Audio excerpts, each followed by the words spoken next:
Sa iba pang balita, target namang talunin ng Philippine Ascals ang football team ng Turkmenistan sa kanilang AFP Challenge Cup qualifier sa Rizal Memorial Stadium bukas. Kasunod po ito ng paglampaso naman ng Ascals sa koponan ng Cambodia kahapon.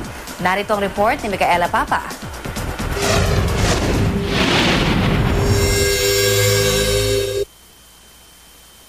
Mag-brownout man o umulan, walang nakapigit sa sunod-sunod na pag-score ng Ascals sa kanilang laban kontra Cambodia sa ikalawang laro ng 2014 AFC Challenge Cup qualifier. Simula pa lang ibinuhos na ng koponan sa opensa. Top scorer ang forward na si Phil Young Husband na nag-uwi ng 4 na goal. Nagpakitang gilas naman ang pinakabagong player ng Ascals na si Javier Patino na nakadalawang goal. Tig-isa namang goal si Stefan Schrock at Martinez de Murga. Ngunit naantala ang laro nang magkaroon ng power outage sa stadium sa dulo ng first half.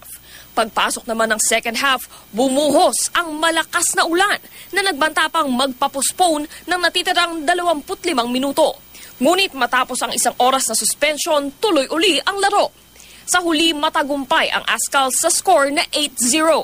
1 puntong mas mataas sa panalo ng Turkmenistan laban din sa Cambodia sa unang match.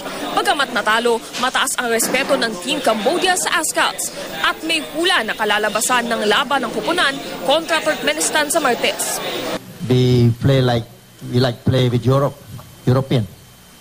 Yeah, strong. I think the Philippines much better than Turkmenistan.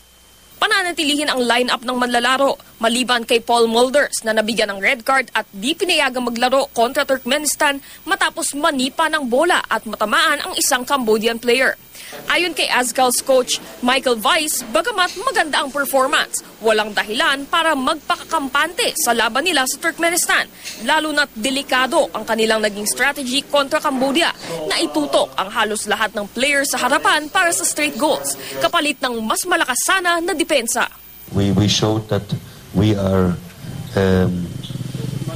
dominating here on this pitch, and we also want to do that against Turkmenistan, but of course not with aggressivity. We will be a little bit more reserved, but nevertheless, of course, go for a win, but with a smart tactic.